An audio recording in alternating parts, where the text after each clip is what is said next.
Então, boa tarde a todos. É um prazer imenso estar aqui com vocês, com essa banca maravilhosa de pessoas que são minhas referências ao longo da vida. Professor Anthony Siga, professor Ailton Krenak, professora Carmen Junqueira, professora Betty Mingley. Muito obrigada por ajudar a legitimar esse meu rito de passagem, agora na academia, né? E também queria agradecer assim, meu orientador, Paulo. Gostaria de agradecer o Rinaldo, a Denise, que também estão aqui junto, compartilhando e legitimando esse momento. Ao Douglas, meu companheiro de vida, de trabalho, de indigenismo. A minha família, Mário, André. A todos os meus companheiros do Projeto Xingu, que estão por aí assistindo. Queria também agradecer aos Quincede, principalmente, porque eles são pessoas muito queridas que compartilharam comigo os seus pensamentos, sua vida. Então, queria muito agradecê-los.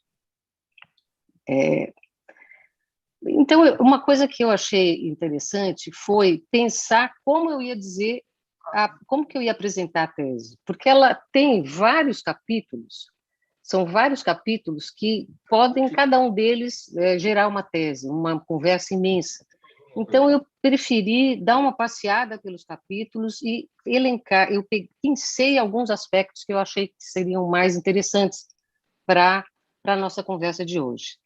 Né? Todos vocês leram a tese, quem está assistindo e não leu vai ficar à disposição. Então, eu vou falar um pouco sobre a mudança e permanência no modo de viver, comer e adoecer entre os Quincede.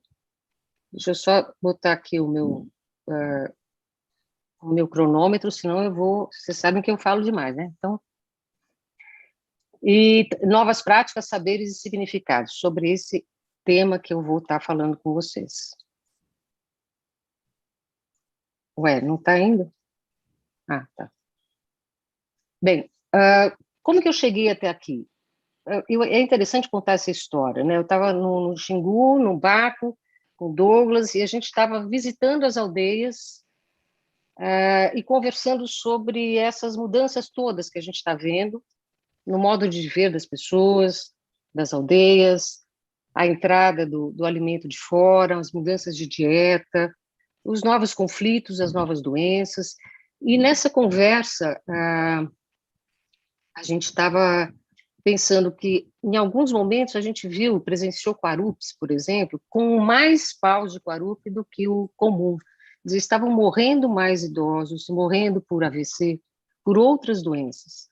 Então, a gente estava percorrendo as aldeias para conversar com os índios sobre a vida, com as lideranças, sobre a vida, sobre essas mudanças. E o que mais me chama a atenção e vamos dizer, me fascina e me preocupa é como eles percebem isso. Será que eles percebem como mudança no seu modo de viver?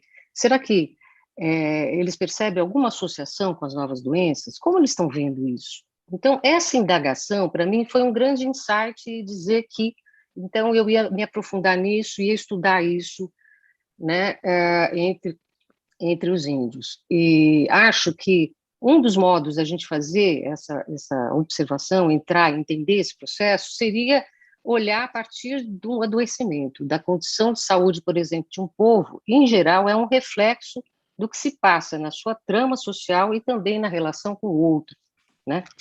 Então, a partir daí, eu acabei escolhendo as doenças crônicas não transmissíveis para olhar para essas mudanças, porque elas, em geral, estão associadas ao sedentarismo, à mudança de hábitos, uma série de coisas que já está comprovado no mundo inteiro. Nós estamos vivendo essa epidemia no mundo inteiro. E entre os indígenas, muitos estudos apontam que esse é um processo mais grave, mais rápido, essa mudança na ocidentalização da vida. Então, como que seria isso entre os índios do Xingu e, particularmente, entre os Quincede? Por que eu escolhi os Quincede? Porque tem uma relação de afeto muito grande, né? Eu gosto muito desse povo, eu admiro muito esse povo pela forma com que eles decidem as coisas, né? Pela forma com que eles se organizam. E eu tenho, né, minhas amigas de há muitos anos, eu tenho acompanhado eles ao longo do tempo, das décadas, as suas mudanças, as suas dores e a sua conquista da terra indígena Wari, da terra ancestral. E aí a pergunta qual foi? Como os Kinsede percebem e incorporam as mudanças no modo de viver, trabalhar e comer, e como que eles interpretam e enfrentam essas novas doenças? Essa seria a grande pergunta.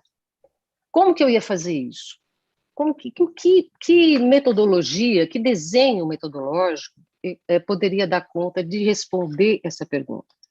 Então, isso foi para mim uma questão importante e eu acabei fazendo uma opção por uma composição de estratégias qualitativas e quantitativas de pesquisa, né? Muito inspirada por Maria Cecília Minayo, que também coloca dessa maneira o estudo, né, nas ciências sociais e saúde. Então, eu meio que trabalhei essa colcha de retalhos entre intuições e métodos, né? Peraí. Aí. E aí, essa imagem da colcha de retalhos, para mim, é muito gostosa. Eu adoro costurar e eu adoro uma colcha de retalhos. Então, a ideia seria costurar diferentes métodos, dependendo do tema que eu estaria trabalhando. De onde que eu me veio a inspiração teórica?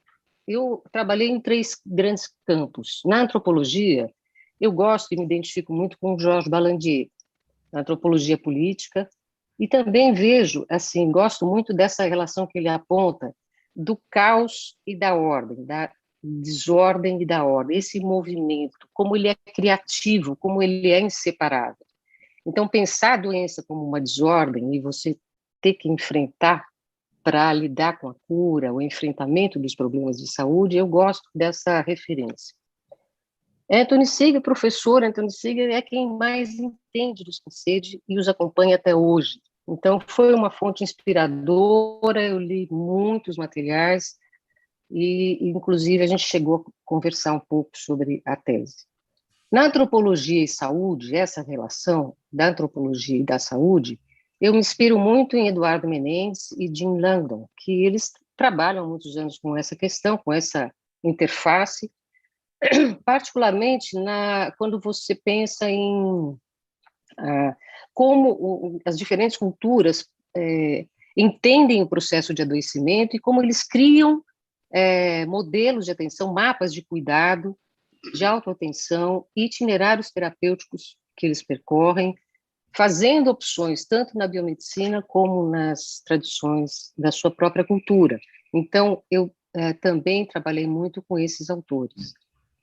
Na saúde coletiva, que é o departamento onde eu estou fazendo a pós, me inspira muito Marcicília Minay, como eu já disse, Jair Nilson, Naumar, o Gastão, Luiz Cecílio, né, o pessoal também aqui do departamento, que me inspiraram, e pensando a saúde coletiva como como o Gastão falou num texto em 2000, como um apoio aos sistemas de saúde, a elaboração de políticas e a construção de modelos, a produção de explicação para os processos de saúde, de doença, modelos de intervenção, e pensar também em produção de práticas de promoção e prevenção das doenças, implicando toda essa questão da cultura, né, para pensar, inclusive, políticas públicas. Ainda sobre a metodologia, eu queria dizer que esse meu trabalho ele é um produto de um projeto maior, como eu disse antes, que a gente, enquanto Projeto Xingu, está coordenando no Xingu, que são os novos problemas de saúde, a avaliação do perfil nutricional e metabólico dos índios do Parque Indígena do Xingu. Então, nesse a gente avalia todas as etnias e tem recolhido muitas informações de todos os povos. Fiz um levantamento bibliográfico sobre os quincêdios, sobre as doenças crônicas e os povos indígenas, analisei documentos, relatórios, oficinas de culinária, oficinas, trabalhos, encontros de mulheres, e também estratégias de pesquisa especificamente, como a observação participante, diários de campo, entrevistas com diferentes atores, grupos focais, e a minha própria experiência ao longo desses anos junto aos povos do Xingu e especificamente aos Quincede. Bom, de onde eu ia partir? Eu queria que os autores, né, que os leitores entendessem o contexto, de onde eu estava falando. Então, eu falei do território, um dos capítulos é sobre o território da saúde, do distrito, que é composto pelo Parque Indígena do Xingu, pela terra Guavi, a leste, e discorri um pouco sobre esse espaço, por exemplo, do Xingu, os desenhos que ele adquiriu ao longo da sua existência, os desafios, os consensos entre as lideranças, os conflitos, as mudanças internas, as mudanças com a sua relação com os vizinhos, com os municípios vizinhos, e essa imagem, né, do Xingu, quer dizer, do entorno do Xingu, como ela foi se transformando ao longo do tempo. Então, falo bastante sobre isso, falo sobre o Projeto Xingu, aqui tem uma imagem do professor Baruzzi, que começou essa história toda do Projeto Xingu, em 65, então eu conto um pouco todas as fases do Projeto Xingu, e vou adiante sobre os Quincede. Bem, sobre os Quincede, é um povo que antigamente o pessoal chamava de Xuyá, falante da língua G, do ramo setentrional. É uma história belíssima que o professor Anthony Seeger nos conta também, em muitos relatos, e os próprios indígenas. Desde antes do Xingu, são várias fases da sua vida, do seu ir e vir, do seu movimento, dos encontros e desencontros com outras etnias, de grandes vitórias e muitos, né, massacres. Eles tiveram que se reinventar muitas vezes, né, antes do Xingu e depois no Xingu, junto aos xinguanos. E hoje eles são 589 moradores da terra indígena Wavi, em 2021. Entre eles, 86 pessoas são de outras etnias. Nessa reinvenção, as alianças, né, ao rapto de mulheres, enfim, a maior parte delas, 60%, são mulheres de outras etnias. E com elas trouxeram traços de suas culturas. Então, o Suyá, os Quincede, é como fosse uma identidade em processo, né, como diz o professor. Moram hoje em 9 aldeias, ocupando todo o território do Wavi. Tem a sua sede, mantém uma sede com a aldeia maior, que é Kikati. E tem um traço que é interessante, como eles pensam a questão da identidade, né? Você tem uma identidade física, que é de onde você nasce, a família em que você nasce, e aí você tem um processo de socialização e legitimação de uma identidade social. Então, é um processo bastante interessante e eu trabalhei isso muito baseada nas informações do professor Seeger. Aqui tem o Rondó, que é um grande amigo, faleceu há poucos anos. Também os ornamentos revelam o quanto eles dão valor, né, para a oralidade e para a escuta, né, para a oralidade, para a palavra, para a reza, para o benzimento, para o canto, né? E também a importância do ciclo da vida para eles, e os ritos de passagem. Aqui um pouco dos Quincede, em seus diferentes cenários, elementos de várias culturas, é uma composição, aqui estão as mulheres indígenas, são extremamente guerreiros, têm um senso de luta. Hoje eles estão em Brasília, uma delegação lá dos Quincede, e também como eles trabalham esses elementos de outras culturas que eles vão incorporando, que é bom para eles, também na tecnologia. Aqui tem o Kambikia Kinsede, que é um grande cineasta, fotógrafo, que também usa muito da nossa tecnologia e incorporaram essa tecnologia de uma forma brilhante, né?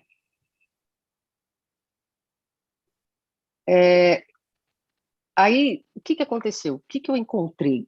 Aí, esse é um capítulo que é chave na tese. Ele é super importante, e ele é denso. Ali eu falei um pouco sobre o subsistema de atenção à saúde do índio, contei um pouco a história, os desafios, o desenho, a distância entre a teoria e a prática, as perdas mais recentes, e como isso se configura ali no Xingu, e como os Quincede compuseram o seu mapa de cuidado, a sua rede de autoatenção e os seus itinerários terapêuticos.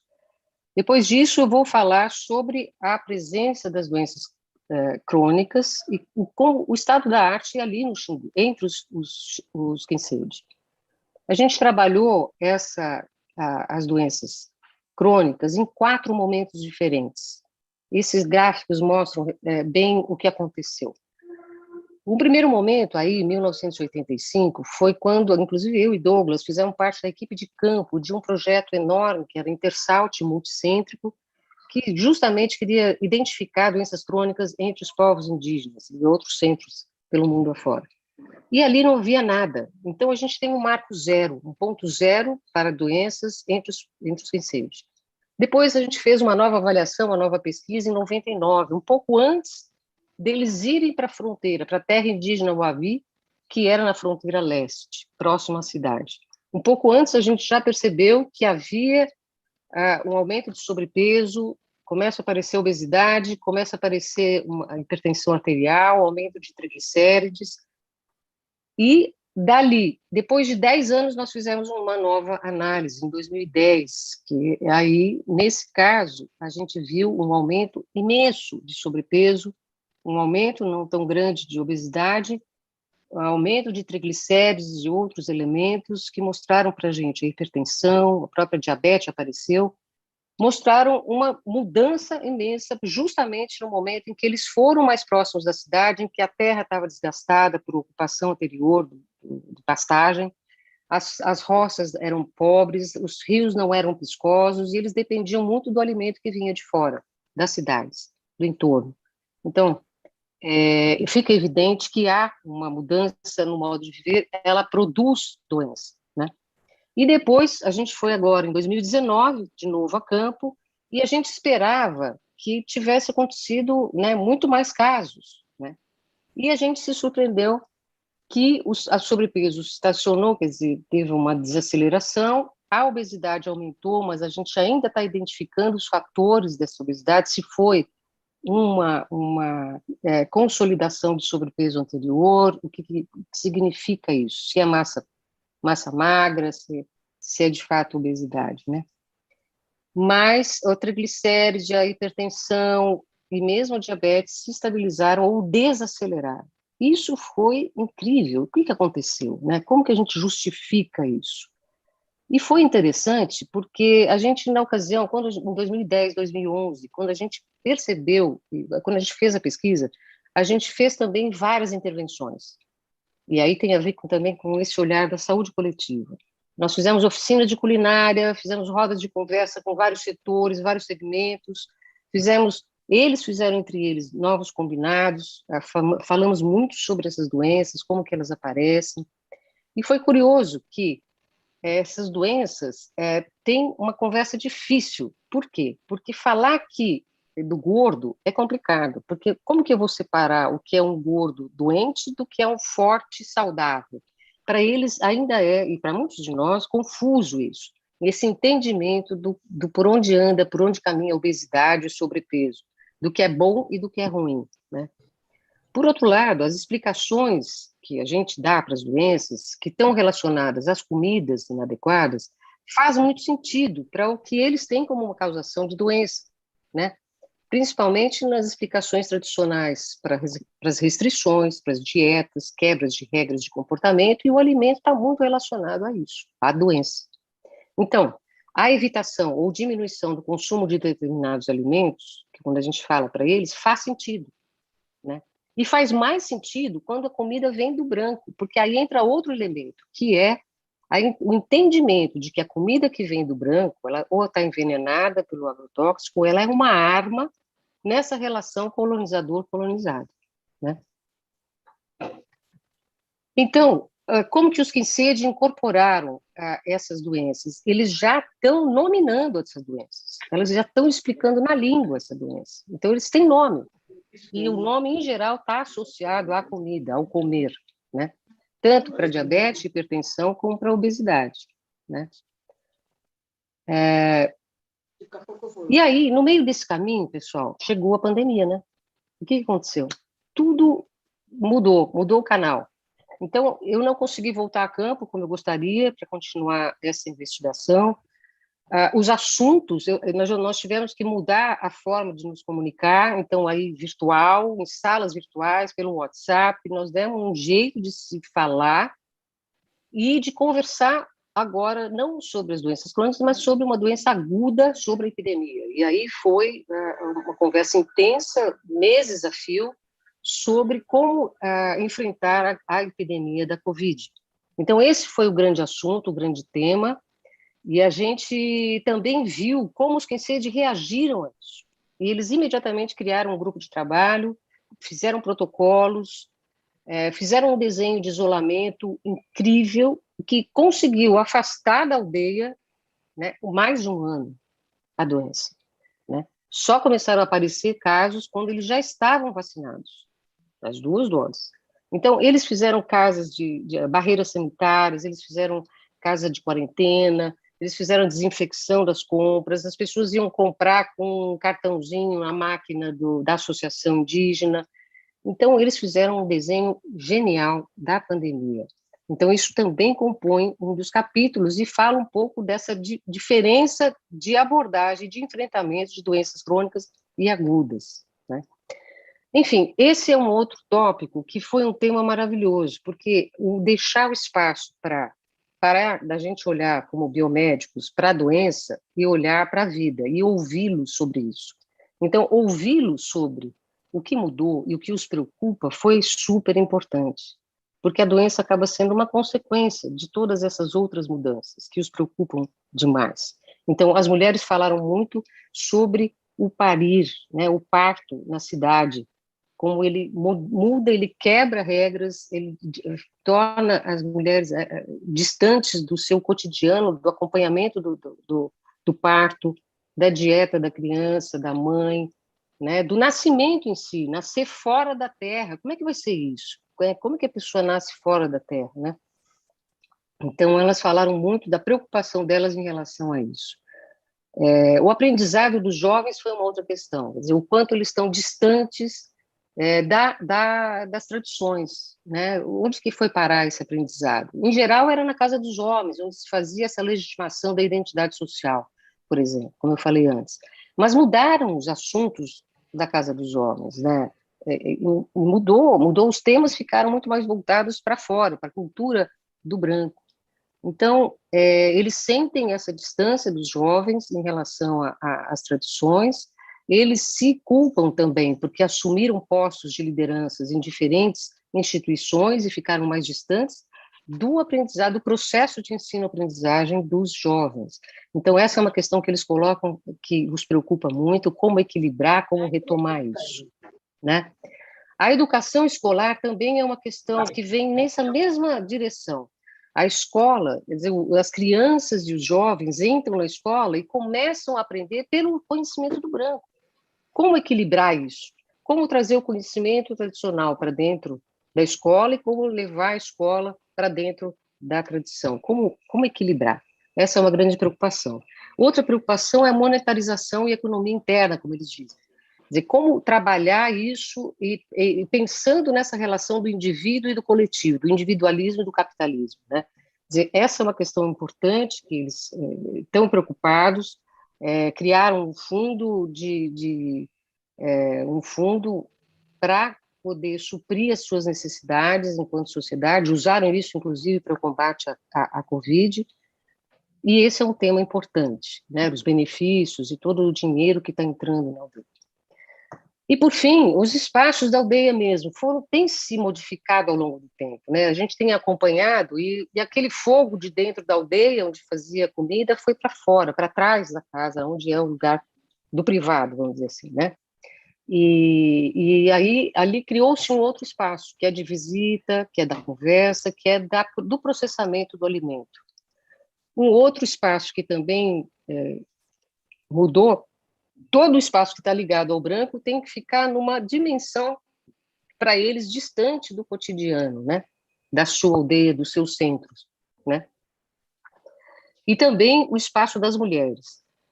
Quando elas ganharam um tacho de farinha e elas estavam trabalhando essa farinha, fazendo artesanato, começaram a usar esse espaço para suas conversas e suas questões, junto da associação indígena, produzindo esses artesanatos, e isso foi se consolidando, saiu da periferia da aldeia e foi para o centro da aldeia, como mostra essa imagem aqui. Quer dizer, já tem uma casa das mulheres junto da casa dos homens no centro da aldeia. Então, isso são coisas, são questões interessantes que fazem parte da mudança, do modo de viver, enfim. E aí apareceu um outro tema. Durante as nossas viagens, a gente encontrou muitas situações de insegurança alimentar e mesmo fome, né, que eram supridas por fardos e fardos de alimentos de fora que vinham para dentro das aldeias. Então, falar sobre doença crônica, por que eu vou falar de fome, de insegurança alimentar? Tem tudo a ver. Porque se eu tenho uma insegurança alimentar dentro da área, eu preciso suprir com alimentos de fora, que é o que está, muitas vezes, acontecendo. Para os indígenas, a gente sabe que existe uma vulnerabilidade muito grande, é uma realidade muito diferente, ela não depende necessariamente do dinheiro, mas ela depende de uma boa roça, e eu preciso, então, ter boas roças, eu preciso, ao mesmo tempo, como é uma economia de subsistência, de sobrevivência, a busca pela comida é cotidiana. E ela tem momentos de escassez, por exemplo, no tempo das águas, né? E aí, eu preciso, por exemplo, criar estratégias de enfrentamento dessa escassez. Eu posso criar galinha, eu posso ter freezer para guardar mais tempo na geladeira a minha caça, a minha pesca. Enfim, eu tenho uma série de estratégias para garantir uma segurança alimentar. Então, eu estudei isso nesse capítulo, foi bastante interessante, discutir as diferentes dimensões da fome e também a necessidade de criar diferentes instrumentos para a medida da fome e da insegurança e da segurança alimentar. Isso tudo para adequar políticas públicas para o enfrentamento da insegurança alimentar entre os povos indígenas, né? Bem, já indo para o fim, eu acho que, pensando em todos esses capítulos, né, e como eu fui trabalhando, fica muito duas questões, duas vertentes que eu vejo. Uma delas tem a ver com a saúde coletiva, que é uma experiência de atenção diferenciada de uma pesquisa participante, de produção de conhecimentos mais coletiva, né, uma prática diferenciada, com explicações, atenção às explicações dos próprios indígenas. Isso tudo ajuda e dá pistas para a produção de políticas públicas adequadas à especificidade dos povos indígenas. Essa é uma questão chave para a saúde coletiva, né? E o outro lado é o envolvimento dos atores, o envolvimento e implicação dos sujeitos na produção da saúde, a partir de informações corretas, de conhecimento, de comunicação, eles têm possibilidade de escolhas, de tomadas de decisão e desacelerar o processo de adoecimento pelas novas doenças. Isso eu acho que é fundamental, isso faz sentido e tem a ver com uma prática, uma pesquisa participativa, né? Enfim, o futuro, gente, o ritmo e o modo como as mudanças vão afetar o povo que sede vai depender dos interlocutores, de lá e de cá, da criatividade no enfrentamento diante dos novos problemas e da permanência dos laços e compromissos coletivos entre eles. A gente vai seguir acompanhando e compartilhando, né? E aí, gente, é isso que eu queria falar, é resumidinho, a tese tem uma série de questões, eu estou muito curiosa para ouvi-los, todos vocês, mas eu queria finalizar com um videozinho, viu, Paulo? Eu vou tirar já a minha tela. Eu queria compartilhar com um vídeo de um cantor, um menino cantor, Kinsede, que tem tudo a ver com o modo de ser Kinsede, com uma permanência, falei da mudança, essa é uma das permanências, eu queria que a gente já terminasse com esse vídeo. Eu vou sair aqui, vou descompartilhar minha tela e a gente vai escutar o vídeo.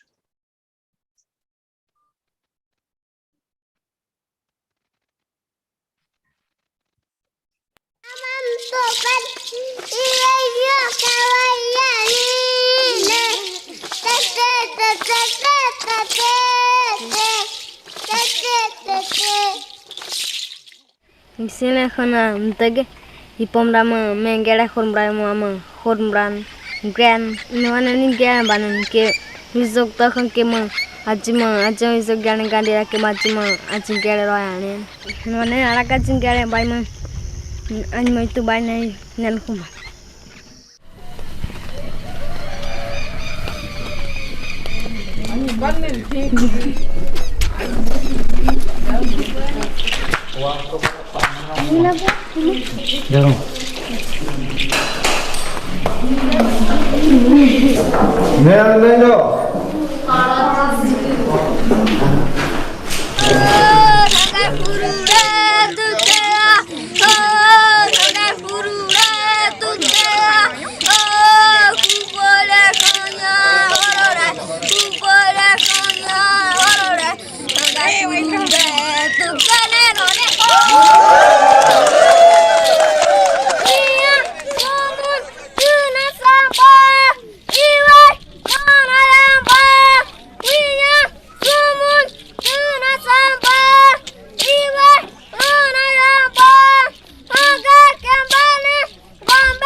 Woo!